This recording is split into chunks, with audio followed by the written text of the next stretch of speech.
Mengaji bersama menebar kebaikan.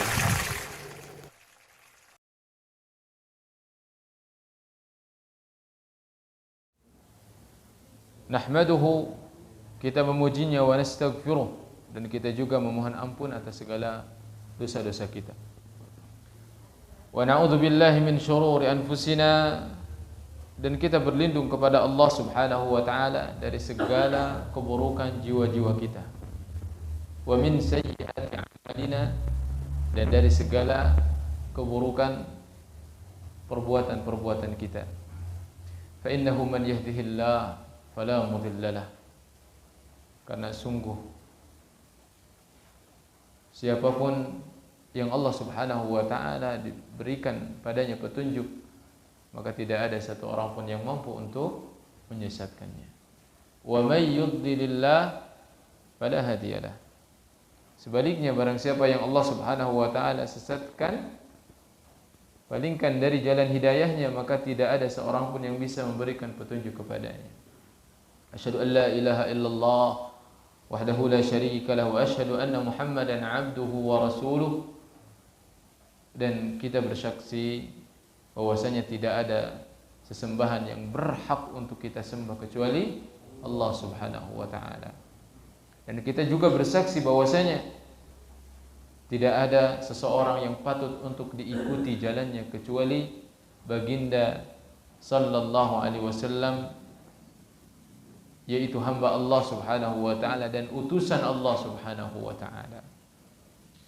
Faqala Allah tabaraka wa taala fil Qur'anil Karim, ya ayyuhalladzina amanu ittaqullaha haqqa tuqatih wa la tamutunna illa wa antum muslimun. Wahai sekalian orang-orang yang beriman, bertakwalah kepada Allah Subhanahu wa taala dengan sebenar-benar takwa. Dengan sebenar-benar takwa. Fala tamutunna illa wa antum muslimun, dan janganlah kalian sekali-kali meninggalkan dunia ini kecuali kalian berada di atas agama Islam. Maka mudah-mudahan para jamaah yang dirahmati oleh Allah Subhanahu wa taala, kalimat syahadat ini menjadi kalimat penutup akhir kehidupan kita. Amin ya rabbal alamin. Tsumma amma ba'd. Para jemaah yang dirahmati oleh Allah Subhanahu wa taala, sekali lagi kita memuja dan memuji Allah Subhanahu wa taala. Pada kesempatan ini Allah berikan kesempatan kepada kita untuk kembali hadir mengkaji ayat-ayat Allah Subhanahu wa taala, mengkaji Al-Qur'an, mengkaji tafsir. Ini anugerah yang sangat besar. Ini anugerah yang sangat besar. Mudah-mudahan apa yang kita lakukan hari ini menjadi berkah untuk kita, keluarga kita, untuk anak dan keturunan kita, insyaallah. Ya, harus dimulai oleh kita. Harus dimulai oleh kita agar kelak anak cucu kita juga mengikuti jejak langkah kita, yaitu menjadi hamba-hamba Allah, menjadi budak-budak Allah Subhanahu wa taala yang mereka mempelajari kitabullah, mempelajari Al-Qur'an. Ya, tidak hanya Al-Qur'an disimpan di rak-rak saja, di lemari-lemari saja sampai berdebu, namun Al-Qur'an itu petunjuk yang harus kita kaji. Dengan bagaimana kita mengetahui Al-Quran sebagai petunjuk? Dengan kita belajar tafsir, belajar maknanya, belajar artinya. InsyaAllah dengan pemahaman yang benar, dengan pemahaman sesuai dengan para salafus salih, para pendahulu kita, sesuai dengan apa yang mereka tulis, mereka jelaskan di dalam kitab-kitab tafsir mereka, insyaallah. Dan alhamdulillah pada kesempatan ini kita telah sampai kepada surah Al-Kafirun. Ya, surah Al-Kafirun. Sebelum kita membahas surah Al-Kafirun, seperti biasa insyaallah kita akan mengkaji terlebih dahulu atau mengaji, membacanya terlebih dahulu. Maka silakan dipersiapkan, dan insyaallah Bapak-bapak dan ibu-ibu sekalian sudah menghafal surahnya, tinggal mengikutinya, dan mudah-mudahan Allah Subhanahu wa taala menurunkan rahmat la'allakum turhamun. Menurunkan rahmatnya ketika kita membaca, meskipun surah ini sering kita baca, meskipun surah ini sering kita dengar, sudah hafal ya, namun kita berharap keberkahan dari Allah Subhanahu wa taala, rahmat dari Allah Subhanahu wa taala dengan kita membaca Al-Qur'an. A'udzu billahi minasy syaithanir rajim. A'udzu billahi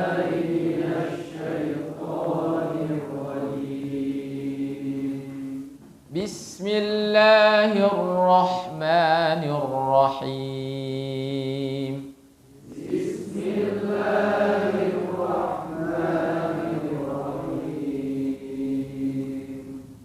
Qul ya ayyuhal kafirun.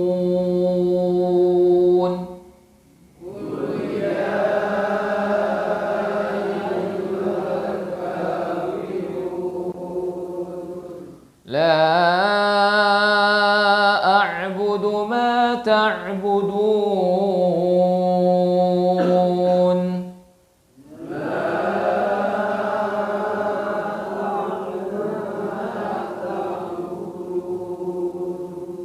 ولا أنتم عابدون ما أعبد.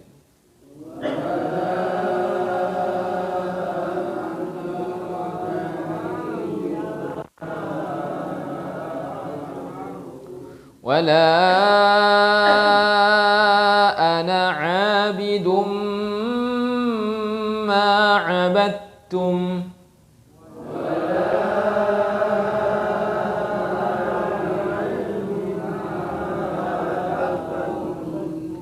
ولا أنتم عابدون ما أعبد.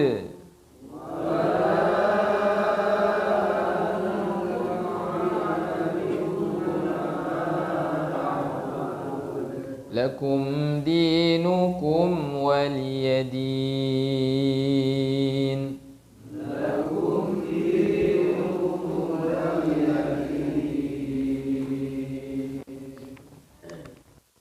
Para hadirin yang dirahmati Allah Subhanahu wa taala, para ibu, para bapak yang semoga senantiasa diberikan oleh Allah Subhanahu wa taala taufik untuk memahami ayat-ayatnya.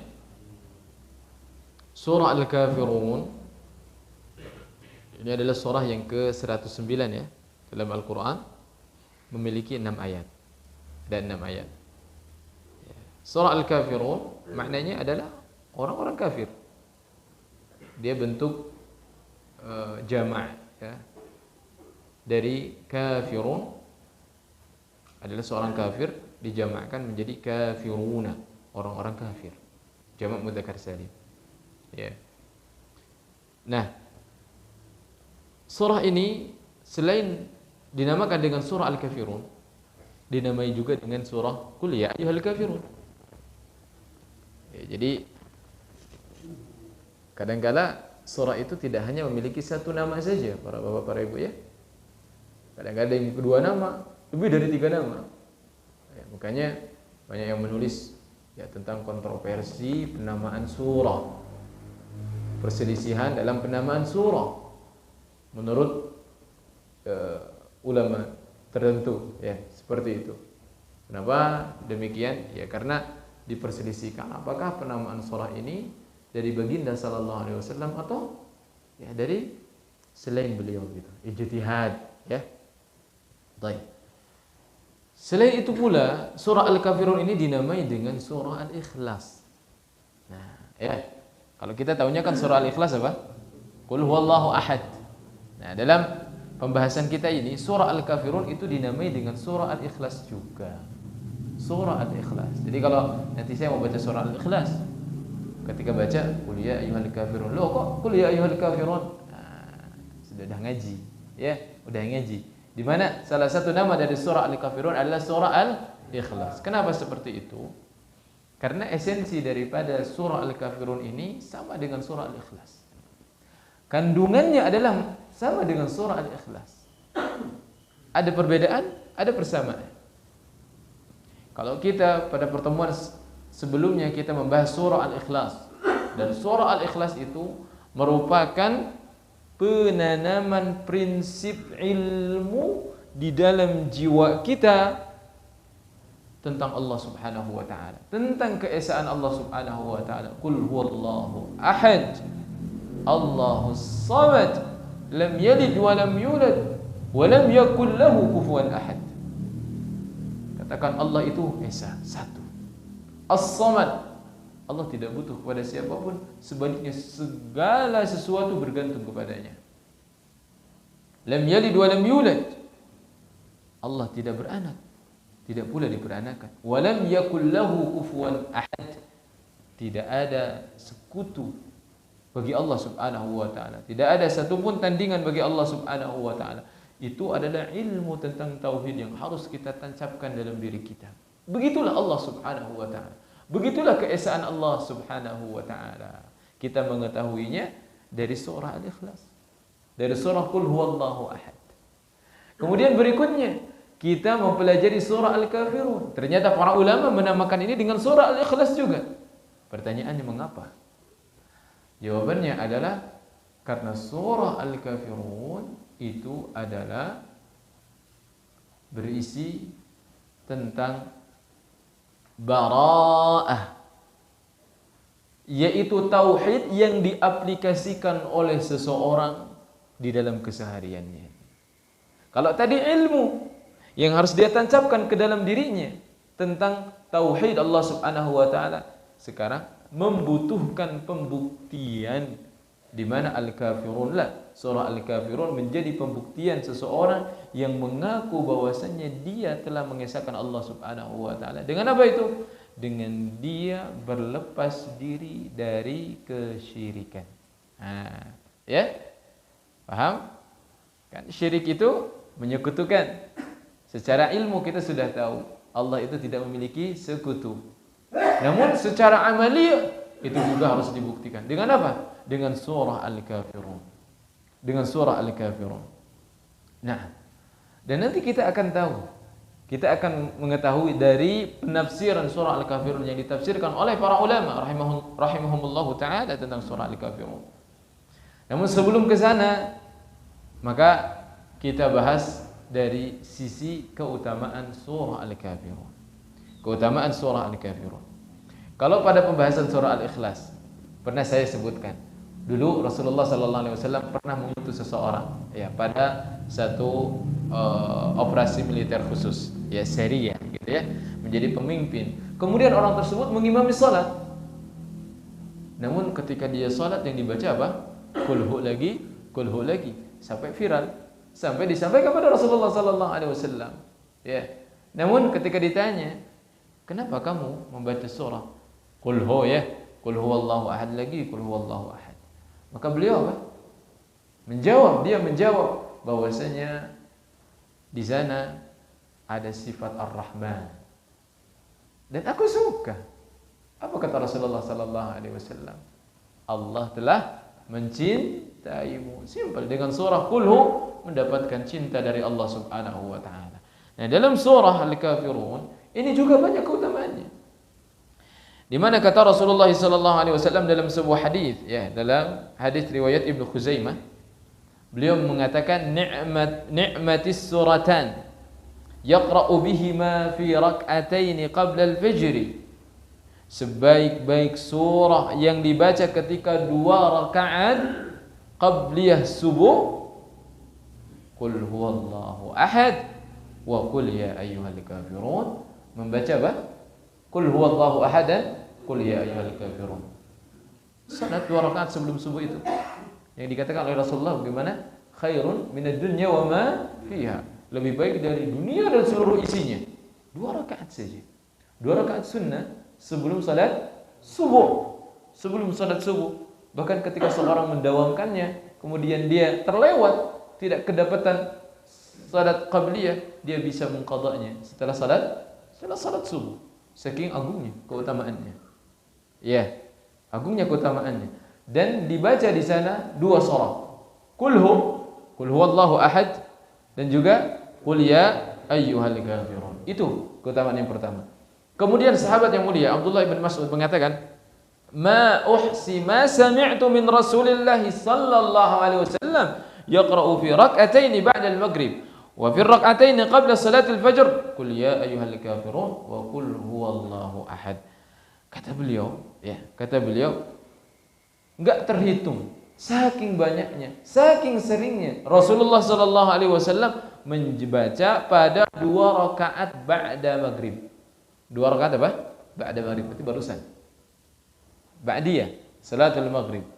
Ya, ini Abdullah bin Mas'ud senantiasa mendengar sering mendengar baginda sallallahu alaihi wasallam pada 2 rakaat ba'dal maghrib dan juga 2 rakaat sebelum subuh beliau membaca qul ya ayyuhal kafirun dan qul huwallahu ahad. 2 surah itu. Ya, ini menunjukkan keutamaan yang agung ya pada 2 surah tersebut. Demikian juga ketika sahabat Abdul Aziz bin Jurayj ketika bertanya kepada Aisyah radhiyallahu taala anha, ya, beliau bertanya, apa yang dibaca oleh baginda sallallahu alaihi wasallam ketika beliau membaca setelah membaca surah Al-Fatihah pada salat witir. Maka Aisyah radhiyallahu taala anha menjawab, kana yutiru Rasulullah sallallahu alaihi wasallam, qalat kana yaqra'u fil ula bisabbih isma rabbikal a'la wa bi thaniyati bi qul ya ayyuhal kafirun wa bi thalithati bi qul huwallahu ahad wal mu'awwidzatain. Kebiasaan adalah Rasulullah sallallahu alaihi wasallam kalau salat witir 3 rakaat tadi, pada rakaat pertama beliau membaca sabbihisma rabbikal a'la, surah Al-A'la. Kemudian pada rakaat yang kedua beliau membaca qul ya ayyuhal kafirun, dan pada rakaat yang ketiga beliau membaca qul huwallahu ahad ditambah al-mu'awwidzatain. Apa itu al-mu'awwidzatain? Yaitu surah Al-Falaq dan surah An-Nas. Barakallahu fikum. Ya, itu surah Al-Kafirun keutamaannya. Rasulullah sallallahu alaihi wasallam membacanya kapan? Ketika beliau mengawali kehidupan di siang hari. Perjalanan siang hari ini panjang nih. Beliau awali dengan surah Al-Kafirun dan surah Al-Ikhlas. Ketika beliau di malam hari, ya, pada salatul maghrib, beliau membacanya. Bahkan ketika beliau mau tidur, perhatikan dalam sebuah hadis di mana beliau sallallahu alaihi wasallam mengatakan iqra 'inda manamika qul ya ayyuhal kafirun. Baca kalau kamu mau tidur, baca qul ya ayyuhal kafirun summa nam 'ala khatimatiha. Kamu tidur setelah kamu menamatkan surah Al-Kafirun, kan enggak sampai sejam. Ya, tamatkan baru kamu tidur. Fa innaha bara'atun minasyirki. Kata Rasulullah sallallahu alaihi wasallam, karena surah itu adalah bentuk bara'ah, melepaskan diri dari kesyirikan. Melepaskan diri dari kesyirikan. Ya, menuju siang ketika malam mulai datang, ketika mau tidur, bahkan ketika di tengah malam melaksanakan salat witir. 2 salat itu tidak pernah dilepaskan oleh baginda sallallahu alaihi wasallam. Kenapa demikian? Karena yang paling utama seorang hamba adalah ketika dia mampu mentauhidkan Allah Subhanahu wa taala, dan bagaimana tauhidnya ini lurus kokoh, tidak pernah tercemari dengan yang namanya kesyirikan. Sehingga seorang hamba 2 hal yang perlu dia perhatikan. Belajar tauhid, yang kedua dia mengetahui berbagai bentuk kesyirikan agar dia menjauhinya. Sebagaimana kata para ulama, bagaimana? Aku mengetahui keburukan itu bukan untuk melakukannya, namun supaya aku dapat menjauhinya. Ya, baik. Seseorang tahu itu adalah ranjau, maka dia tidak akan pernah menginjaknya. Seperti itu. Berbeda ketika seseorang sudah hati-hati, namun dia tidak mengetahui kalau itu adalah ranjau, maka dia bisa menginjaknya. Demikian juga tauhid, mengetahui tauhid dan mengetahui kesyirikan-kesyirikan ini adalah 2 hal yang paling utama di dalam kehidupan seseorang. Ya. Apalagi ketika mau tidur, ketika mau tidur, maka seseorang mendawamkan ini. Kenapa demikian? Karena tidur itu saudaranya maut. Tidur itu saudaranya kematian. Ya. Kita tidak sadar. Kita itu sedang apa? Sedang saudaraan dengan kematian. Allah Subhanahu wa taala yang menyebutkan dalam Al-Qur'an, ketika orang itu tidur, maka Allah Subhanahu wa taala bagaimana? Fayumsikul lati qada 'alaihal maut. Allah akan menahan roh, enggak dikembalikan sama Allah bagi siapa saja yang ajalnya sudah habis. Wa yursilul ukhra. Allah pun juga melepaskan roh tersebut, yang ini orang-orang yang sedang tidur, Allah lepaskan lagi dan menuju kepada jasadnya. Kenapa? Karena ajalnya belum tiba. Ya. Allah Ta'ala alam. Karena ketika tidur, maka roh kita ini adalah keluar. Ya. Allah mengambilnya. Yang masih hidup adalah roh-roh yang Allah lepaskan lagi. Sedangkan yang mereka mati, dan banyak orang yang meninggal ketika tidur, adalah orang-orang yang rohnya ditahan oleh Allah Subhanahu wa taala, tidak dikembalikan. Maka alangkah bahagianya ketika seseorang tidur ya, ketika rohnya akan keluar, dia mengakhiri seluruh kegiatan dia dengan bara'atun minasyirki, melepaskan segala ya, aktivitasnya, kehidupan dia dari kesyirikan, yang itu merupakan dosa yang paling besar di sisi Allah Subhanahu wa taala, dan dosa yang tidak akan pernah Allah ampuni ketika seorang mati dan belum bertobat kepada Allah Subhanahu wa taala. Baik, Bapak, para Ibu yang dirahmati oleh Allah Subhanahu wa taala, surah Al-Kafirun, kalau kita perhatikan pada ayat yang pertama, Allah Subhanahu wa taala berfirman, "Qul ya ayyuhal kafirun." Qul, katakan. Siapa yang harus mengatakan ini? Baginda sallallahu alaihi wasallam. Qul ya Muhammad lilladzina kafaru billahi wa rasulihi ya ayyuhal kafiruna billah. Beliau sallallahu alaihi wasallam diperintahkan untuk mengatakan kepada orang-orang yang kafir kepada Allah dan kepada Rasulnya, untuk mengatakan, hei orang-orang kafir. Hei orang-orang kafir. Ya. Para bapak, para ibu yang dirahmati oleh Allah Subhanahu wa taala, tentu saja ini memberikan pertanyaan kepada kita. Ya. Kok Al-Quran setegas itu? Kok selugas itu mengatakan hei orang-orang kafir? Hei orang-orang kafir. Di saat sebagian kaum muslimin kadang-kadang memilih ya, bahasa supaya katanya terlihat sopan. Iya. Dia dengan mengganti istilah-istilah lah. Ya, kafir dengan ya, dengan kadang-kadang mungkin orang mengatakan non muslim pun itu juga sudah. Oh, saudara kita. Saudara kita beda agama. Kadang-kadang. Ya, terserahlah. Yang penting kita hari ini bahas dulu surah ini. Di mana kita tahu Allah Subhanahu wa taala memerintahkan kepada baginda sallallahu alaihi wasallam untuk mengatakan qul ya ayyuhal kafirun. Tentu kita bertanya-tanya, kenapa setegas itu? Kenapa selugas itu mengatakan hei orang-orang kafir? Apakah tidak ada bahasa yang lebih santun dari itu? Ingat, para bapak, para ibu yang dirahmati oleh Allah Subhanahu wa taala, keseharian baginda sallallahu alaihi wasallam itu lembut. Beliau berdakwah itu dengan santun, dengan penuh kelembutan, bahkan kepada orang-orang kafir, bahkan kepada orang-orang musyrik. Dan itu diperintahkan oleh Allah Subhanahu wa taala dalam Al-Qur'an. "Walau kunta faddan ghalidhal qalbi lan faddu min hawlik." Hei Muhammad, kalau kamu kasar,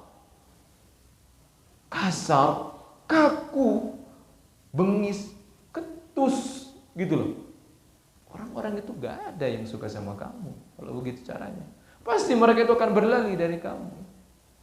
Itu adalah isyarah bahwasanya beliau diperintahkan berdakwah dengan apa, Pak? Dengan lembut. Bahkan itu bukan hanya syariat beliau sallallahu alaihi wasallam. Bahkan Nabiullah Musa alaihi salam, kalimur rahman, itu pun diperintahkan oleh Allah Subhanahu wa taala. Ya, idhaba ila fir'auna innahu tagha. Musa, Harun pergi ke Firaun. Dia telah melampaui batas. Dia orang yang paling durhaka dia. Orang yang paling celaka. Orang yang paling jahat sedunia.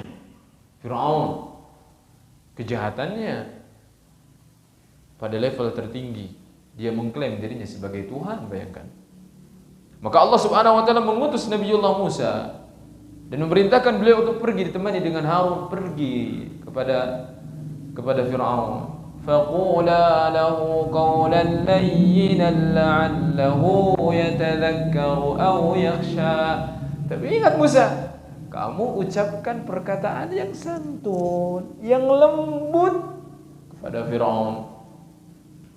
La'allahu yatadzakkaru aw yakhsha. Ya, barangkali dengan perkataan lembut itu maka hati Firaun itu bisa tersentuh. Ya, bisa tersentuh. Yatadzakkaru aw yakhsha. Kemudian takut kepada Allah Subhanahu wa taala. Perhatikan bahwasanya Al-Qur'an itu mengajarkan adab-adab yang sangat luar biasa dalam berdakwah, dalam bermuamalah kepada penguasa bagaimana. Ya. Sehingga kita katakan pada dasarnya dakwah itu dilakukan dengan lemah lembut. Dengan lemah lembut. Namun bukan berarti tatkala Rasulullah sallallahu alaihi wasallam diperintahkan untuk bersifat tegas, untuk bersifat lugas, keras, bukan berarti ini keluar dari adab Al-Qur'an. Oh, kalau kita katakan berarti ini enggak santun ini enggak beradab ini. Berarti kita katakan Al-Qur'an tidak beradab. Sedangkan kita tahu bahwasanya Al-Qur'an itu adalah akhlak.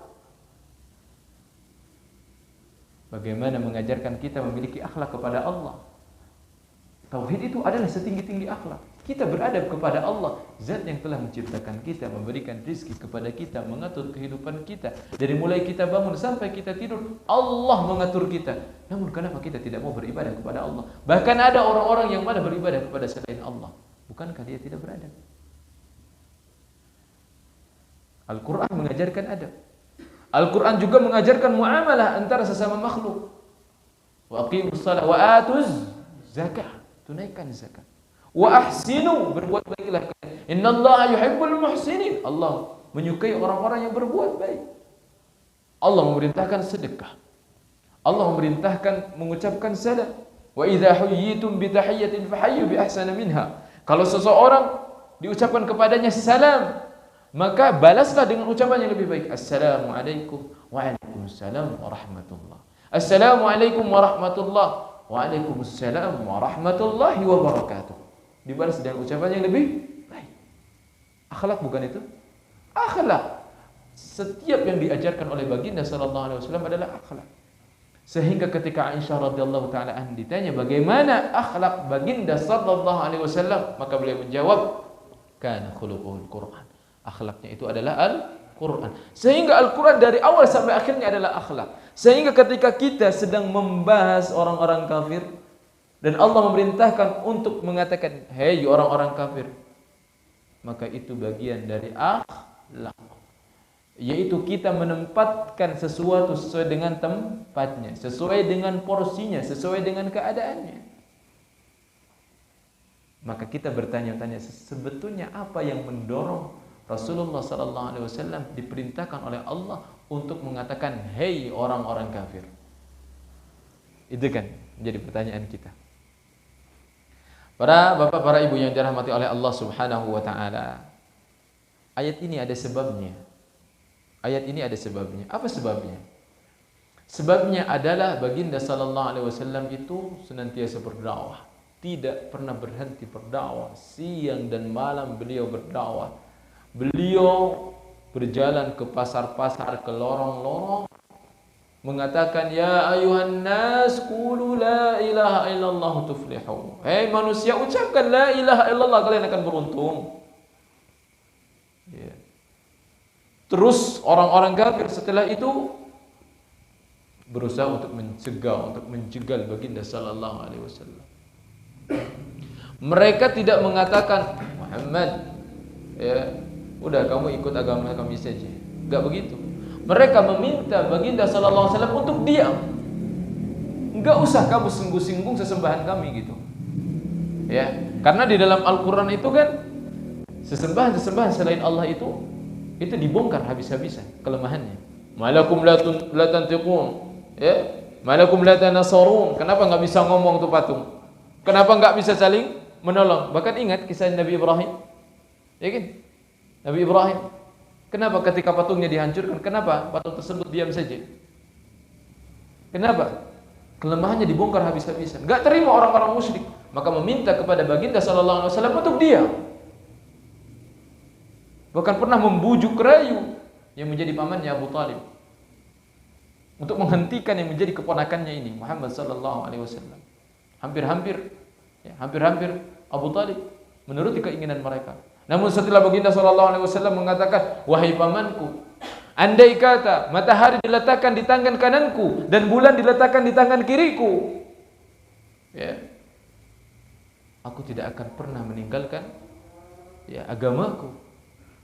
Aku tidak akan meninggalkan dakwaku ini demi mengikuti keinginan mereka." Ya, demi mengikuti keinginan mereka. Baik. Mau adzan dulu? Atau menunggu? Belum ya? Baik. Nah, itulah baginda sallallahu alaihi wasallam, sehingga beliau sendiri didatangi oleh orang-orang musyrik. Didatangi, "Muhammad, kami tawarkan harta, kami tawarkan jabatan. Kalau engkau berhenti dari dakwahmu, kau akan menjadi orang yang paling tinggi di sisi kami. Kami akan berikan harta kepada kamu." Bahkan beliau pernah ditawari perempuan yang paling cantik di kota Makkah. Rasulullah sallallahu alaihi wasallam menolaknya. Dan kebiasaan beliau menolaknya dengan santun. Menolaknya dengan santun. Kenapa? Untuk mendapatkan simpati mereka. Ya, supaya mereka mengenal Islam, indahnya Islam. Ya. Berusaha untuk menolak dengan sebaik mungkin ajakan, tawaran mereka dengan tetap mendakwahkan kebenaran. Namun hal tersebut ternyata tidak menjadikan orang-orang kafir putus asa. Mereka terus membujuk, merayu baginda sallallahu alaihi wasallam hingga akhirnya mereka mengatakan, "Hei Muhammad, kalau kamu memang tidak mau berhenti dari dakwahmu, okeylah. Kami bersedia untuk menyembah Tuhanmu, mentauhidkan Tuhanmu selama 1 tahun. Namun tahun berikutnya kamu yang ikut menyembah sesembahan kami." Itu tawaran orang-orang musyrikin. Itu tawaran orang-orang musyrikin. Meminta kepada baginda sallallahu alaihi wasallam agar mereka menyembah Allah Subhanahu wa taala. Ya, berarti mereka berani menggadaikan agama mereka, betul tidak? Untuk masuk ke dalam agama tauhid. Namun selama 1 tahun, setelah itu gantian. Muhammad nanti pada tahun berikutnya dan para sahabatnya ikut menyembah sesembahan mereka. Ya. Nah, dengan sebab inilah surah Al-Kafirun turun. Dengan sebab inilah surah Al-Kafirun diturunkan oleh Allah Subhanahu wa taala. Jawabannya sangat mencengangkan. Sangat menampar orang-orang kafir pada saat itu. Bagaimana tidak, Pak? Sudah berusaha dibujuk, sudah ditawari ini dan itu. Bahkan mereka mungkin sudah berada di puncak penawaran yang paling tinggi. Apa itu? Mereka rela meninggalkan sesembahan-sesembahan mereka. Udahlah, kami akan tinggal sesembahan kami enggak bakal menyembah mereka, namun kami akan menyembah Allah Subhanahu wa taala Tuhanmu semata 1 tahun. Nanti setelah itu kamu ikut menyembah sembahan kami. Begitu gantian. Namun ternyata yang diturunkan adalah surah Al-Kafirun. Ya, silakan adzan.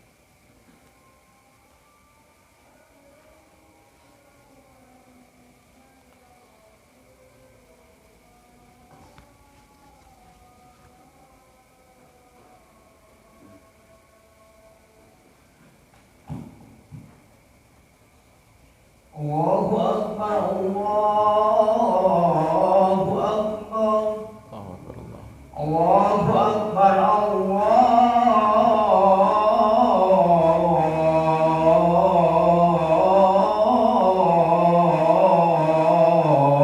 Akbar. Asyhadu an la ilaha illallah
Allahu Akbar, Allahu Akbar. La ilaha illallah.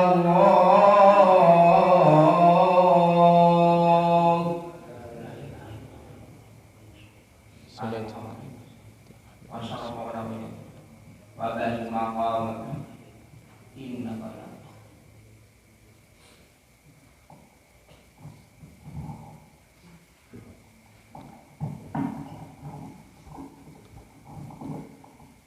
Bismillah, alhamdulillah, wassalatu wassalamu ala rasulillah. Para jemaah yang dirahmati oleh Allah subhanahu wa ta'ala, begitulah orang-orang musyrik, di mana mereka tidak sampai berhenti perjuangan untuk mencoba mengajak atau memberhentikan dakwah sallallahu alaihi wasallam, yang pada akhirnya mereka memberikan tawaran. Apa tawaran tersebut? Yaitu tadi, agar Muhammad sallallahu alaihi wasallam nanti setelah mereka menyembah Allah semata, mentauhidkan Allah selama 1 tahun, kemudian baginda sallallahu alaihi wasallam juga dengan para sahabatnya ikut menyembah sesembahan mereka. Namun yang terjadi adalah diturunkannya surah Al-Kafirun. Qul ya ayyuhal kafirun. Katakan Muhammad kepada mereka, hei orang-orang kafir. La a'budu ma ta'budun. La a'budu ma ta'budun. Aku tidak menyembah apa yang kalian sembah. Ya. Bayangkan Pak, kalau hari ini terjadi seperti itu. Kalau Rasulullah sallallahu alaihi wasallam ditawarin hari ini, ya udahlah, kami kalau kamu enggak mau berhenti mencela atau membongkar menyesatkan kami, okelah, kami akan ikut menyembah Tuhan kamu, ikut beribadah kepada kamu selama 1 tahun. Tapi nanti tolong ya, kamu juga setelah itu ikut. Dibalas oleh Rasulullah SAW, enggak mau. Pokoknya kamu harus masuk ke dalam Islam. Kami enggak mau beribadah. Kira-kira hari ini orang seperti itu dicap sebagai apa? Ya. Wah, anti toleransi. Ya kan? Udah ditawarin itu udah maksimal itu. Penawaran orang-orang musyrik itu. Bayangkan, Pak. Bayangkan udah maksimal. Namun Rasulullah sallallahu alaihi wasallam malah membalasnya dengan seperti itu. Enggak mau. Malah mengatakan, ya ayyuhal kafirun, hei orang-orang kafir. Orang-orang kafir. Ya, tegas. Ya, keras. Kenapa?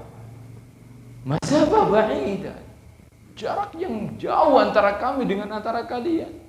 Enggak bisa tauhid dicampur adukan dengan kesyirikan, enggak bisa. Kalian adalah orang-orang kafir, yang kafir kepada Allah subhanahu wa ta'ala. Lantas kalian dengan kalian beribadah 1 tahun kepada Allah subhanahu wa ta'ala, apakah itu bisa menjadikan kalian sebagai orang muslim? Tidak. Selama kalian tidak meninggalkan perbuatan kalian secara kafah, secara total.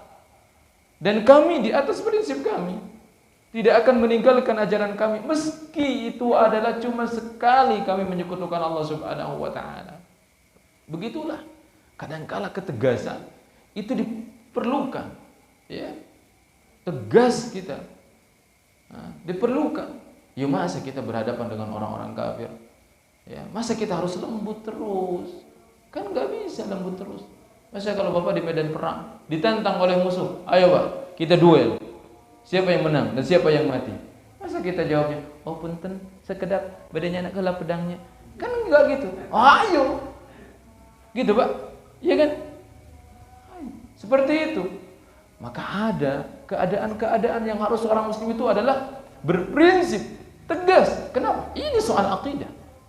Yo, kalau kita bermuamalah, kita punya tetangga orang kafir, baik itu Yahudi atau Nasrani, yang tidak beragama dengan agama Islam, ya kita berbuat baik kepada mereka. Kita bikin makanan yang kita kasih kepada mereka. Allah telah halalkan makanan kita untuk mereka. Bahkan ketika mereka memberikan makanan kepada kita, asalkan bukan daging babi, mereka masak rendang, daging ayam, ya daging bebek, apa itu, ngasih ke kita, ya alhamdulillah, terima. Al-yawma uhilla lakum at-thayyibat Wa ta'amul ladzina utul kitaba halal lakum. Hari ini aku halalkan kata Allah segala bentuk makanan-makanan yang baik. Dan makanan ahli kitab, Yahudi dan Nasrani halal bagi kalian. Sembelihan mereka nyembelih ayam, halal bagi kita. Allah yang menghalalkannya. Ya, wa ta'amukum halal lahum. Makanan kalian halal juga bagi mereka. Namun tidak untuk makanan selain ahli kitab. Kita punya tetangga Buddha, Hindu. Nyembelih ayam, ngasih ke kita. Jangan diterima, jangan dimakan. Kenapa? Ya ini sudah aturan agama kita. Kita nggak bisa tawar-menawar. Ya. Tapi kenapa Ustaz Nasrani dan Yahudi itu kenapa dihalalkan? Allah, terserah Allah. Allah yang menghalalkan. Ya kalau kita mau mencari hikmah, ada hikmahnya. Karena mereka adalah umat yang diturunkan kepada mereka Alkitab. Mereka itu adalah agama samawi disebutnya. Ya. Agama yang turun dari langit. Yahudi, Nasrani, mereka punya nabi. Sedangkan orang-orang musyrikin, penyembah berhala, mereka tidak punya. Kalaupun mereka mengklaim dahulu ya Ibrahim adalah sama melakukan kesyirikan, Allah telah membantahnya. Maka Ibrahimu Yahudiyya wala Nasraniyya, walakin kana hanifan muslimah wa ma kana minal musyrikin. Ibrahim itu bukan orang-orang yang menyekutukan Allah, bukan orang-orang yang menyembah berhala. Seperti itu. Kita berbuat baik kepada mereka. Sakit ya kita jenguk. Mereka tidak punya uang ya kita bantu. Tidak ada yang menghalangi. Ya, tidak ada yang menghalangi kita untuk berbuat baik. Bahkan ditetapkan oleh Allah Subhanahu wa taala, la yanhakumullah 'anil ladzina lam yuqatilukum fid din. Allah tidak melarang kalian kepada orang-orang yang tidak memerangi kalian, artinya berdamai, antabarruhum, kamu berbuat baik kepada mereka, wa tuqsitu ilaihim, dan kamu berbuat adil kepada mereka. Jangan karena mereka itu adalah agamanya Nasrani atau Yahudi, dengan semena-mena kita berbuat zalim kepada mereka. Tidak boleh. Bahkan membunuh mereka, dikatakan oleh Rasulullah sallallahu alaihi wasallam, barang siapa yang membunuh seorang kafir yang dia itu dijamin keamanannya oleh negara, maka dia tidak akan mencium wanginya surga. Lihat agama kita sangat sempurna. Namun dalam urusan akidah, soal akidah kita nggak bisa. Kita lemah di sana. Kita saling melebur, gitu kan? Saling melebur. Yo kita laksanakan ini bareng-bareng. Sesekali kita ke gereja, mereka juga ke masjid. Nggak bisa seperti itu, Pak. Rasulullah seperti itu nggak ada ceritanya. Memang Rasulullah pada saat itu belum ada Yahudi dan Nasrani. Di Madinah itu Yahudi. Ya. Bani Quraidah, Bani Nadir, Bani Qunaidah, itu adalah Yahudi semuanya. Rasulullah bermuamalah, namun dengan muamalah yang benar, sesuai dengan apa yang diajarkan, diturunkan kepada beliau melalui wahyu. Namun tidak, kadangkala untuk orang-orang yang hari ini, yang mereka mengatakan apa? Ini adalah toleransi yang kebablasan. Tidak pada setiap hal, ya. Kalau kita berbuat baik, maka berbuat baik. Siapa yang melarang? Ya berbuat, bahkan kepada hewan yang najis pun kita diperintahkan untuk berbuat baik. Bagaimana kepada manusia? Seperti itu. Namun dalam soal akidah tegas kita. Perhatikan, la a'budu ma ta'budun. Aku tidak menyembah ma. Katakan para ulama, ma di sini ada yang mengatakannya adalah ma mausulah. Bermakna alladzi. Aku tidak menyembah apa yang kalian sembah. Artinya sampai kapanpun enggak bakalan nyembah. Bahkan kami tidak pernah menyembah apa yang kalian sembah. Para ulama lain ada yang mengatakan ma di sini adalah ma masdariyah.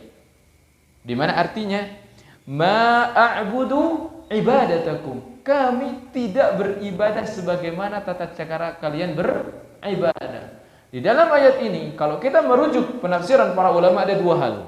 Arti la a'budu ma ta'budun, kita tidak boleh menyembah apa yang mereka sembah. Kita nggak boleh menyembah Nabi Isa, Pak. Kita nggak boleh menyembah Uzair. Kita nggak boleh menyembah batu, matahari. Apa yang mereka sembah kita tidak boleh menyembahnya. Yang kedua, penafsiran yang kedua, kita tidak boleh melakukan ibadah seperti ibadah yang dilakukan oleh orang-orang kafir. Artinya tidak boleh menyerupai peribadahan mereka. Makanya agama kita melarang tasyabbuh. Apa itu tasyabbuh? Tasyabuh itu apa? Menyerupai mereka. Menyerupai mereka. Bahkan dalam perkara dunia, kalau itu adalah merupakan kekhususan mereka, tidak boleh. Ya. Bagaimana dengan seorang muslim yang kadang-kala mengenakan atribut-atribut mereka? Oh, kena enggak, karena akidah itu di sini di hati. Ya. Ingat, bukan hanya akidah saja. Perbuatan itu mencerminkan bagaimana kokohnya, bagaimana kita menjaga prinsip akidah kita. Karena sekali lagi, saya tekankan, Islam itu di atas segala-galanya. Kata Rasulullah, al-Islamu ya'lu. Islam itu tinggi, gak boleh ada yang mengalahkan, kata Rasulullah. Tinggi. Ya. Bukan dikatakan egois, bukan egois. Itu sudah ketetapan Allah Subhanahu wa taala. Wa may yabtaghi ghairal islami dina. Barang siapa yang mengharapkan selain agama Islam dijadikan agama, fala yuqbala min. Tidak akan pernah diterima oleh Allah Subhanahu wa taala. Tidak akan diterima oleh Allah Subhanahu wa taala. Bagaimanapun baiknya seseorang. Hari ini kita mendengar orang-orang yang bodoh mengatakan di media sosial, mempengaruhi orang-orang yang bodoh juga mengatakan, bagaimana kalau kita ini berbuat baik, kita berbuat baik kepada makhluk, kepada sesama, walaupun saya bukan agama Islam. Masa Allah Subhanahu wa taala, masa katanya Tuhan tidak melihat kebaikan saya? Ya. Dan lebih bodohnya lagi orang yang mendengar mengatakan, oh iya, benar. Ya, oh iya benar seperti itu. Padahal itu adalah perkataan yang salah, betul-betul salah, keliru, bahkan sesat perkataan tersebut. Kenapa? Karena Allah Subhanahu wa taala telah menjadikan hanya Islamlah satu-satunya jalan untuk menuju keridhaannya. Untuk menuju keridhaannya. Maka siapapun yang tidak beragama dengan agama Islam, sebaik apapun dia, tidak akan pernah diterima amalannya oleh Allah Subhanahu wa taala. Ya. Tidak akan pernah diterima amalan oleh Allah Subhanahu wa taala. Apakah ketika seseorang pintar, cerdas, ya, kemudian dia ingin mendapatkan ijazah, syahadah, apakah dia cukup mengatakan saya pintar, cerdas, dia enggak mau sekolah? Enggak, Pak. Ada aturannya. Orang kalau mau mendapatkan ijazah, ya, ijazah, mendapatkan gelar, sekolah dia. Sekolah dia. Enggak, Pak, saya pintar. Boleh uji saya, tapi saya enggak mau daftar sekolah. Nanti enggak bakalan punya ijazah. Demikian juga orang enggak bakalan masuk surga tanpa kunci la ilaha illallah, mau sebaik apapun orang tersebut. Ya kan? Kan kalau kita mungkin mendengar sebagiannya, loh, gimana? Saya ini adalah kafir yang taat. Kafir yang taat dengan agamanya. Sedangkan itu muslim, membunuh, berzina, judi, dia mati, masih ada kesempatan masuk surga. Agama apa itu? Kan orang kalau menggunakan akalnya seperti itu. Namun ini adalah keputusan Allah Subhanahu wa taala. Siapapun orangnya yang mati di atas Islam, seburuk apapun dia, ada kesempatan dia masuk surga. Sebaliknya, sebaik apapun secara akhlak dia, akhlak, ya, akhlak. Walaupun kita katakan dia tidak berakhlak, dia cuma memperhatikan akhlak sesama manusia saja. Namun kepada Allah dia tidak berakhlak, tidak mau mentauhidkan Allah Subhanahu wa taala. Ya, seperti itu. Maka inilah pernyataan tegas dari Al-Qur'an, la a'budu ma ta'budun. Aku tidak menyembah apa yang kalian sembah. Tidak pula kami menyembah sebagaimana kalian beribadah. Ya, wala antum 'abiduna ma a'bud, dan kalian juga tidak pernah menyembah apa yang kami sembah. Artinya, ketika orang-orang kafir mencoba untuk mendekati, memberikan penawaran kepada baginda sallallahu alaihi wasallam dengan mereka menyembah Allah Subhanahu wa taala selama 1 tahun, ingat, hal itu tidak akan pernah menjadikan mereka menjadi muslim selama mereka masih meyakini kesesatan akidah mereka. Itu maksudnya.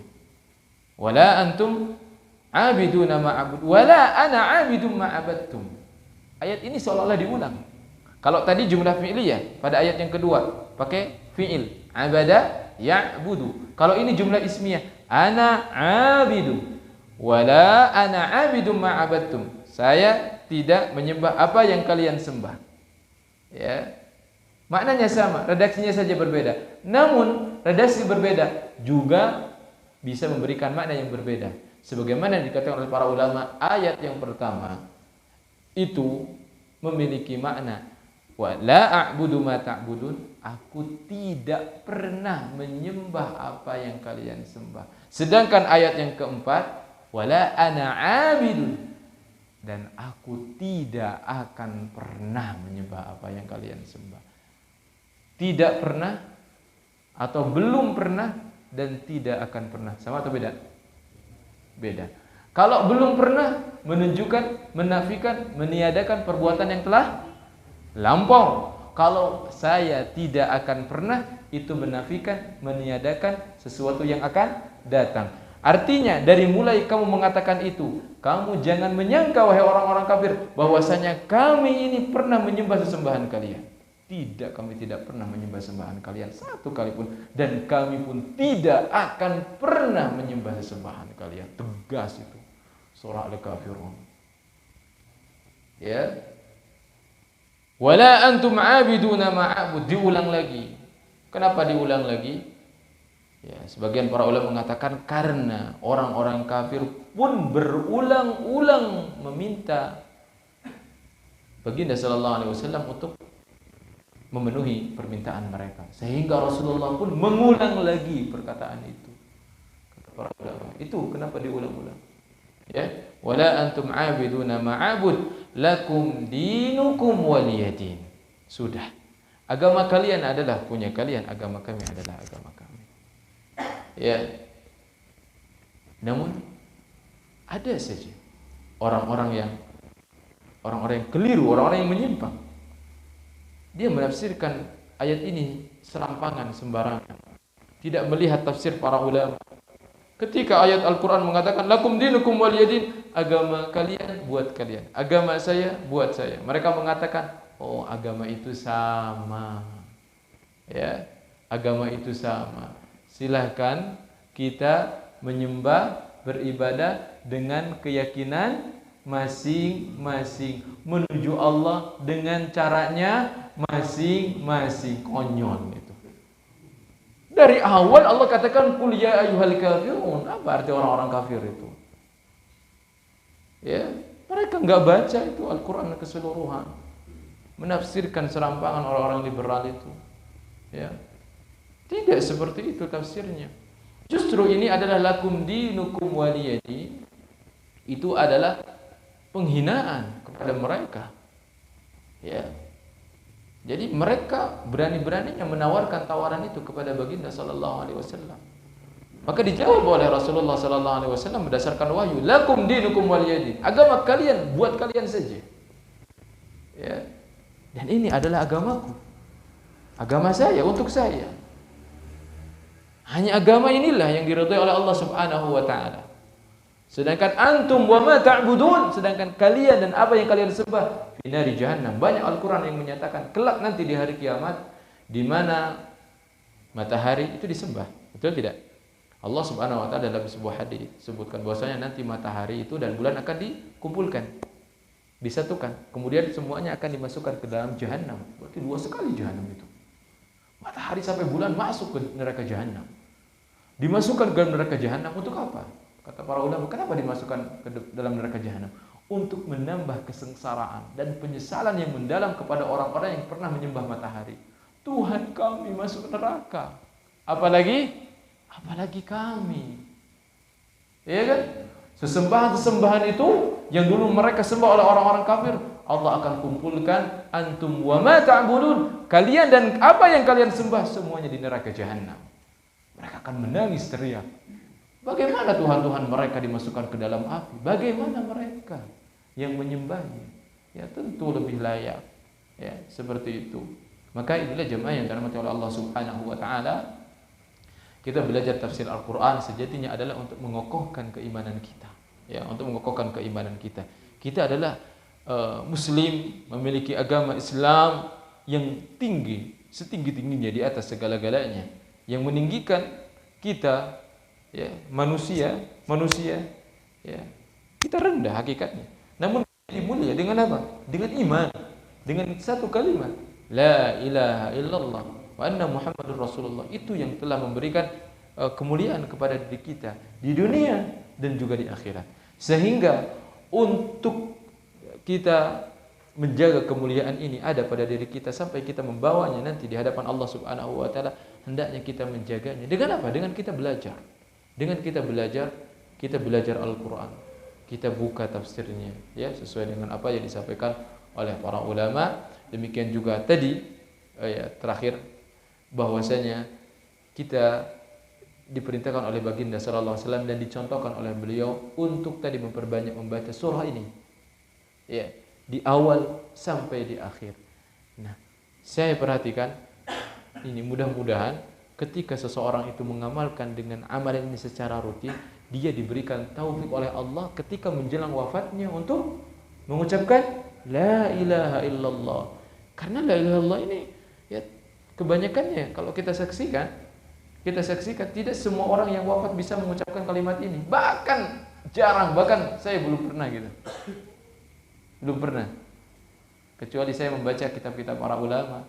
Para ulama ini meninggal ya mengucapkan la ilaha illallah, ini membaca ayat ini. Tapi dalam kehidupan kita jarang, kecuali di sinetron saja ya, kita dapatkan banyak. Orang mau meninggal dengan mudahnya mengucapkan asyhadu an la ilaha illallah wa asyhadu anna muhammadar rasulullah. Tapi tidak seperti itu, karena itu murni taufik. Dan taufik itu kita jemput ya dengan apa? Ya dengan kita mengamalkan itu. Ya, tuntunan baginda sallallahu alaihi wasallam membaca surah Al-Kafirun dan surah Al-Ikhlas yang mudah-mudahan itu juga menjadi kalimat yang akan menutup kehidupan kita di dunia. Amin ya rabbal alamin. Barangkali itu saja yang bisa saya bahas pada kesempatan malam hari ini ya. Mohon maaf ya waktunya sepertinya panjang sekali ya. Baik. Subhanakallahumma rabbana wa bihamdika asyhadu an la ilaha illa anta astaghfiruka wa atubu ilaik. Assalamualaikum warahmatullahi wabarakatuh.